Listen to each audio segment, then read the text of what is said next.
आज अपन बात करेंगे कब्ज, कॉन्स्टिपेशन। दुनिया की लगभग 90% आबादी इस समस्या से ग्रसित है। उनको कुछ समाधान नहीं मिल पा रहा है जो इस समस्या से उनको निजात दे दे। हर आदमी रोज इसके लिए या तो कोई चूर्ण फाँकता है या किसी वैद्य के चक्कर लगाता है। मन से तसल्ली नहीं होती है कि पेट साफ हो गया या कुछ समाधान मिल पा रहा है। तो ये एक बहुत ज़रूरी और गूढ़ विषय है। इसके ऊपर हमें गहरा चिंतन अवश्य करना चाहिए। प्रकृति के माध्यम से हम कैसे इन रोगों को ठीक कर सकते हैं या इससे निजात पा सकते हैं।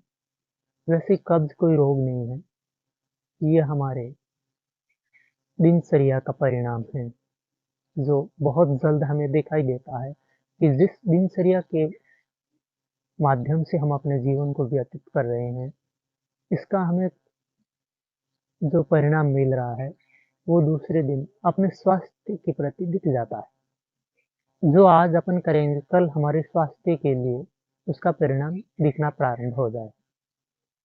कोई मनुष्य स्वस्थ है या अस्वस्थ है, कोई कैसा भी है, तो ये उसके कल का परिणाम है, पिछले जीवन का परिणाम है। कोई बीमार है तो पिछले जीवन की दिनचर्या का परिणाम, विचारों का परिणाम है। अगर कोई स्वस्थ है तो उसके पिछले बहुत समय का, उसके जीवन में उसने जो क्रियाकलाप किए, जो मन की व्यवस्था रही, जो दिनचर्या रही, जो उसकी जीवन पद्धति रही, ये उसका परिणाम है।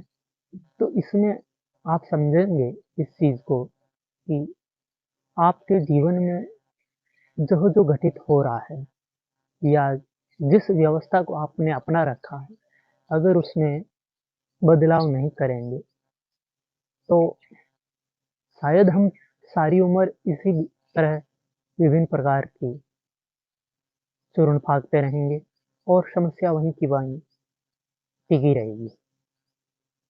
और कई प्रकार की इसकी ऐसी औषधियाँ तीव्र होती है जो आंतों को बहुत नुकसान कर देती है। तो मैं आपको इसमें किसी औषधि का नहीं बताऊँगा, मैं आपको बताऊँगा अपने जीवन को कैसे बदलाव करके हमेशा के लिए इससे निजात पाया जा सके। इसमें जो सबसे महत्वपूर्ण भाग है कब्ज में, वो भाग है भोजन का और दूसरा मन का। और देखा जाए तो दोनों ही बराबर हमें प्रभावित करते हैं। जैसे मान लीजिए अगर आप बहुत ज़्यादा मानसिक रोगी हैं, तो भी आप इसके शिकायत रहेगी। और अगर आप बहुत ज़्यादा भोजन अव्यवस्थित है, असमय पर है और जो भोजन इस शरीर को नहीं चाहिए वो ले रहे हैं, तो हमारे जीवन में बहुत बड़ा नुकसान हम प्रतिदिन कर रहे हैं। तो इसलिए ज़रूरी है कि अगर आपको कब्ज़ से निजात पाना है, तो हमारे भोजन को पहले परिवर्तित करना। भोजन में ऐसी क्या चीज़ें लेवें जिससे हमें इस प्रकार की समस्याएँ पेट से संबंधित ना हो। तो पेट से संबंधित समस्याओं से निजात पाने के लिए हमें ज़रूरी है कि मनुष्य का भोजन क्या है, इसको समझना पड़ेगा। हम अपना भोजन क्या मानते हैं? जो हमारे आस-पास जो सब लोग खा रहे हैं, जो सब दुकान पर मिलता है या जो इधर-उधर बना-बनाया या कहीं पर भोजन की दुकान है, बड़ी चमकीले शीशे लगे हुए हैं, वहाँ पर जो बन रहा है, जो थाली में परोस के दिया जा रहा है, आप भोजन की कीमत या भोजन की जो उपयोगिता है या भोजन की जो क्वालिटी है, ये अपन उसी के ऊपर आँक रहे हैं कि ये थाली ₹1000 की है, ₹5000 की है या ये इतना महँगा मिल रहा है तो ये है। तो ये हमें समझना पड़ेगा कि हमारा भोजन क्या, क्यों, किस लिए होना चाहिए और कैसा होना चाहिए। जिसने इसको समझ लिया उसको कभी भी कब्ज़ या पेट की बीमारी क्या, कोई भी बीमारी नहीं होगी।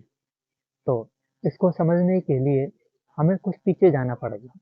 हमारी संस्कृति हजारों वर्ष पुरानी है, अभी की नहीं है। आप इतिहास देखिए, करोड़ों वर्ष पुरानी। बहुत विद्वान हुए, महापंडित हुए, बहुत योद्धा हुए, बहुत बलिष्ठ लोग हुए और इस धरती के ऊपर उन्होंने बहुत बड़े-बड़े काम किए। तो हमें समझना पड़ेगा उनका भोजन क्या था। और आधुनिक विज्ञान ने भी बड़ी उन्नति की है। ऐसी बात नहीं है कि आज के विज्ञान बहुत पीछे है, लेकिन उस विज्ञान को हम समझ ही नहीं पा रहे हैं।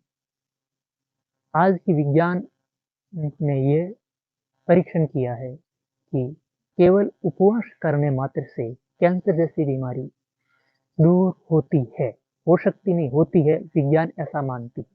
लेकिन हमें नहीं पता है, अगर आस-पास में किसी को कैंसर हो गया, तो आप क्या करें? दवा से, या जो सब लोग भागते हैं बड़े हॉस्पिटल की तरफ, अगर आप भागेंगे वहाँ क्या मिलेगा? किसी का इलाज हुआ है? वो नहीं कहते कि हम कैंसर का इलाज करते हैं। आप ज़बरदस्ती कैंसर हॉस्पिटल में जाते हैं। वहाँ पर वो आपको पहले ही कह रखा है कि ये सब परीक्षण के तौर पर चल रहा है। लेकिन जो फैक्ट साइंस है, जो पूर्ण तथ्य के साथ बात करने वाले विज्ञान है, वो ये कहती है कि अगर आप नियमित उपवास करेंगे, तो कैंसर जैसी बीमारियाँ आपको परेशान नहीं करेगी। तो इसके ऊपर हमें विचार करने की ज़रूरत है। तो हम आधुनिक विज्ञान और पुरातन विज्ञान दोनों को एक साथ जब जोड़ते हैं, तो हमें बहुत सारी कड़ियाँ मिलना प्रारंभ हो जाती है। तो अपन विचार करते हैं कि हमें दिन में 3 समय खाना चाहिए, ठीक है? सबकी अपनी-अपनी विचारधारा, लेकिन इस शरीर के लिए सबकी विचारधारा काम नहीं आती, इसके लिए विज्ञान काम आता है। आपके पास विज्ञान कितना है, आपको क्या चाहिए? एक छोटा बच्चा है, जो खेलता है, कूदता है, काम करता है, पूरे दिन हलचल, एक्टिव रहता है, उसका भी भोजन वही। जो युवा है, सामान्य काम करता है, ऑफिस जाता है, बैठता है, उसका भोजन भी वही। जो पूरे दिन हार्ड वर्क खेत में काम करता है या मजदूरी करता है, उसका भी वही भोजन। और जो बुजुर्ग है, उसका भी वही भोजन। थोड़ा सा दिमाग अगर आप लगाएंगे, थोड़ा विचार करेंगे, तो ये कुछ जम नहीं रहा है, ऐसा नहीं हो सकता है। एक ग्रोइंग जिसकी एज है, जो रोज बढ़ रहा है, रोज उसका भार बढ़ रहा है, शरीर बढ़ रहा है, उसका भोजन, और जिसका कुछ भी बढ़ नहीं रहा, घट रहा है, उसका भोजन एक जैसा कैसे हो सकता है? 50 साल के बाद तो घटना प्रारंभ हो जाता है हमारे शरीर में। अब 50 साल तो मैं सामान्य बता रहा हूँ, वैसे आजकल तो 20-25 साल के बाद ही घटना प्रारंभ हो जाता है, 30 साल के बाद तो हो ही जाता है। तो आपके शरीर में जैसे रोग घुस गया, या भीतर कोई ब शारीरिक हार्मोनल बदलाव आ गया, उस समय आपको क्या करना है? ये अगर जिसने समझ लिया, तो ये कब्ज़ ठीक हो जाएगी। कब्ज़ कोई बीमारी नहीं है, ये हमने पैदा की गई है। हम इस जीवन को नहीं समझ पा रहे हैं। हमारे जीवन में होने वाले परिवर्तनों को हम उनको एक्सेप्ट नहीं कर पा रहे हैं। बच्चों से युवा हुए, युवा से प्रौढ़, और फिर युवावस्था में, प्रौढ़ावस्था में रहे। लेकिन कुछ समय के बाद जब हम इस युवावस्था में रहते हैं, तो हमारी जीवनचर्या में, खान-पान में इस प्रकार की चीज़ें आ जाती हैं, उनको शरीर से साफ करना होता है। तो शरीर से साफ करने के लिए शरीर के पास सबसे पहला जो रास्ता होता है, वो गुदा मार्ग, बड़ी आँत, छोटी आँत के द्वारा वो ज़्यादा से ज़्यादा गंदगी को बाहर फेंकना चाहता है। तो जिसको भी कब्ज़ हुई है, वो ज़रूर देखेगा कि उसको कभी न कभी लूज़ मोशन हुआ है, और उसने लूज़ मोशन को रोकने का प्रयास किया है, या कुछ समय लूज़ मोशन होता है और कुछ समय कब्ज़ रहती है। कभी बहुत ज़्यादा दस्त, कभी बहुत ज़्यादा सूखी लैट्रिन। ये बहुत बड़ी बीमारी है, यही है कब्ज़। वो जब एकदम पतली लैट्रिन आती है, सोचता है मुझे कब्ज़ ठीक हो गई, ऐसा नहीं होता। अगर वो आप कुछ भी इस प्रकार की चीज़ें लोगे, जो हमारे शरीर से बहुत ज़्यादा पानी को खींच के शरीर से बाहर आ जाती है, अपन सोचते हैं कि रिलैक्स मिल जाए, कब्ज़ नहीं निकलेगी। कब्ज़ तब निकलेगी जब नियमित, हमेशा आपको एक ही प्रकार से बदावामल प्राकृतिक अवस्था में प्रातः काल में निकलेगा, तो आप समझिएगा आपकी कब्ज़ दूर हो गई है। तो उसके लिए ज़रूरी है कि हमें वो प्राकृतिक भोजन, जो मनुष्य का पुरातन और आधुनिक विज्ञान जो बना बताती है, वो समझना पड़ेगा। आज हमारे भोजन में सुबह क्या है, दूध, दही, घी, रोटी, सब्जी, दाल, चावल या मार्केट की बहुत सारी चीज़ें दोपहर में भी चाहिए, शाम को भी चाहिए। ऐसा नहीं, हमारे शरीर को बहुत सारी और चीज़ें भी चाहिए। ठीक है, इनकी भी आवश्यकता है, लेकिन पूर्ण रूप से हमेशा हर समय रोटी चाहिए ऐसा नहीं है। आपके शरीर को कितना कार्बोहाइड्रेट चाहिए, ये आप अगर विज्ञान की दृष्टि से भी देखेंगे तो उसकी मात्रा बहुत कम है। इसके अलावा विटामिन्स है, मिनरल्स है, प्रोटीन्स है, बहुत सारी ऐसी चीज़ें हैं जिनकी हमारे शरीर को आवश्यकता होती है। और कुछ ऐसी साइंस भी है जहाँ तक साइंस विज्ञान आज की नहीं पहुँची है, लेकिन उनकी भी हमारे शरीर को आवश्यकता होती है। वो पूर्ति हम जब नहीं कर पाते हैं तो हमारे शरीर में बहुत सारी कमियाँ होने लगती है, बहुत सारे न्यूट्रिएंट कम पड़ने लगते हैं, पानी की कमी होने लगती है, पानी की पूर्ति नहीं होती है। आप पूरे दिन भले जितना मर्जी पानी पीते रहो, मनुष्य पानी पी पी के परेशान हो जाता, फिर भी उसका मुंह सूख रहा। पानी पिया, थोड़ी देर में मुंह सूख रहा है। इसका मतलब क्या है, आपके शरीर में पानी की पूर्ति नहीं हो रही। क्यों नहीं हो रही? जब आपके शरीर में पानी की पूर्ति नहीं होगी तो शरीर से मल की सफाई कैसे होती? पानी की पूर्ति के बिना हम सफाई नहीं कर सकते हैं, और वो शरीर पानी की पूर्ति कर ही नहीं पा रहा है। पानी जा कहाँ रहा पता ही नहीं, मुंह सूखता रहता है, सूखता रहता है। तो इसका जो समाधान है वो है हमारा भोजन। इस प्रकार का भोजन होना चाहिए जो भोजन पानी को अपने पास अवशोषित करके रखें और उस पानी का हमारे शरीर में आते उपयोग करें। तो इसलिए हमारे शरीर के लिए सबसे उपयोगी जो भोजन है वो है जिसको कहते हैं रेशेदार भोजन, फाइबर।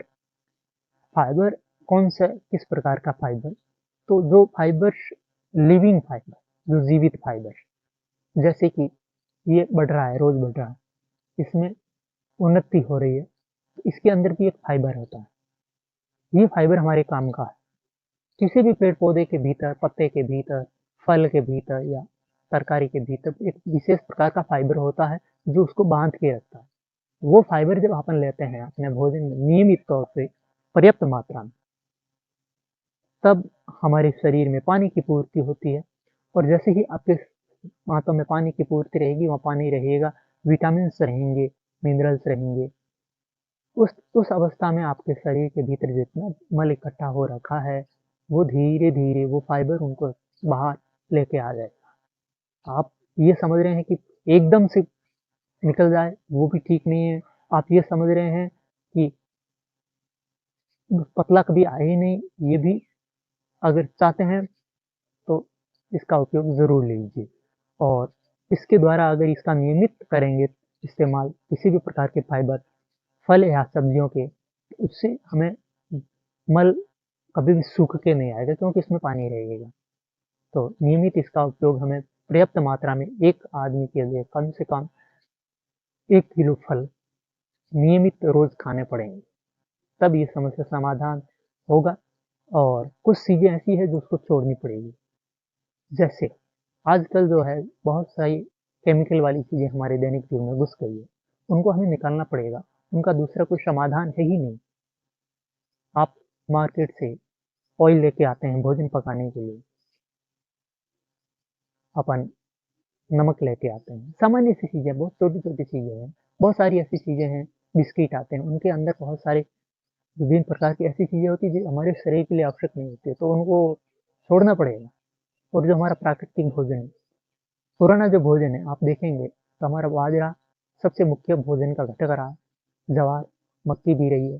लेकिन कुछ लोग ऐसे हैं जो अभी इन दिनों में ठीक है, साल में एक आधी बार खा लिया, खाते ही नहीं, खा ही नहीं पाते। इसको अपने को नियमित भोजन का अंग बनाना पड़ेगा, तब ये समस्या का समाधान अपने आप हो जाएगा।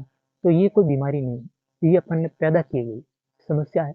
इस समस्या से निजात पाना है तो थोड़ा-सा एक बार समझना पड़ेगा और सजग होना पड़ेगा। जैसे ही आप सजग होंगे, अपना खाना बदलेंगे, धीरे-धीरे आप स्वास्थ्य की ओर बढ़ते जाएँगे। हाँ, एक बात और, बहुत सारे लोगों की कब्ज़ इतनी पुरानी हो चुकी है कि बहुत समय हो गया, उनको थोड़ा ज़्यादा समय लगेगा।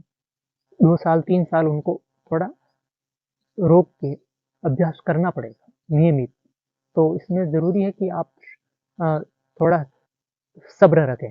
सब्र की बहुत ज़रूरत है इसमें, जिनकी पुरानी हो गई है। और जो अभी-अभी कम उम्र के हैं, अगर वो बदलाव कर लेते तो उनको जल्दी लाभ मिलना प्रारंभ हो जाता है। तो इसलिए अगर आपकी उम्र बहुत ज़्यादा है और आप इस समस्या से परेशान रहते हैं तो आप फाइबर को नियमित रूप से अपने भोजन में शामिल कर लीजिए। ऐसा भी हो सकता है कि कभी आपको मोशन क्लियर नहीं हो रहा हो, लेकिन डरने की ज़रूरत नहीं है अगर आपके शरीर में फाइबर की पूर्ति पर्याप्त मात्रा में ले रहे हैं, तो वो आपके शरीर में कोई नुकसान नहीं होने देगा। और केमिकल को जितना हो सके धीरे-धीरे, धीरे-धीरे कम कर दीजिए और एक दिन ज़ीरो कर दीजिए। आज से 50 साल पहले हमारे भोजन में किसी भी प्रकार का केमिकल, 100 साल पहले कोई भी प्रकार की कोई दवा नहीं थी, लेकिन अब हर घर में ये आवश्यक एक डब्बे के रूप में आ गई है और सब महत्वपूर्ण समझने लग गए हैं। तो इसको समझें कि अगर हमारे पूर्वजों का जीवन इसके बिना गुज़र गया, तो हमारा भी गुज़र सकता है और हम एक अच्छा प्रयास कर सकते हैं कि हमें किस प्रकार से इनसे छुटकारा पाना है। तो लेकिन अब लोग एक ही बात विचारते हैं कि समय बदल गया है, सब बस समय नहीं बदला भाई साहब, हम और आप बदल गए। हमें और आपको वापस बदलना पड़ेगा। हम इसकी तरफ क्यों जा रहे हैं? क्यों हम पर विचार नहीं कर पा रहे हैं? मैंने विचार किया, मैं परिवर्तन कर रहा हूँ, तो आप भी परिवर्तन कर सकते हैं और करेंगे ही, होगा ही। आखिर हमारे पास दूसरा कोई रास्ता बचेगा ही नहीं। नहीं तो ये मानव जाति आप देखेंगे बहुत जल्द विलुप्त की ओर बढ़ने लगेगी। हर आदमी परेशान, दुखी, तो इसलिए एक छोटा-सा प्रयास ज़रूर करें। अवश्य आप स्वास्थ्य लाभ लेंगे और जैसे ही आपने पेट ठीक कर लिया, पूरा शरीर ठीक हो गया और खाने की तरफ इतना विशेष ध्यान नहीं देना। बहुत सारे लोग पूरे दिन खाते रहते हैं, कम खाना, जितना कम खाएँगे, उतना जल्दी आपका पेट ठीक होगा।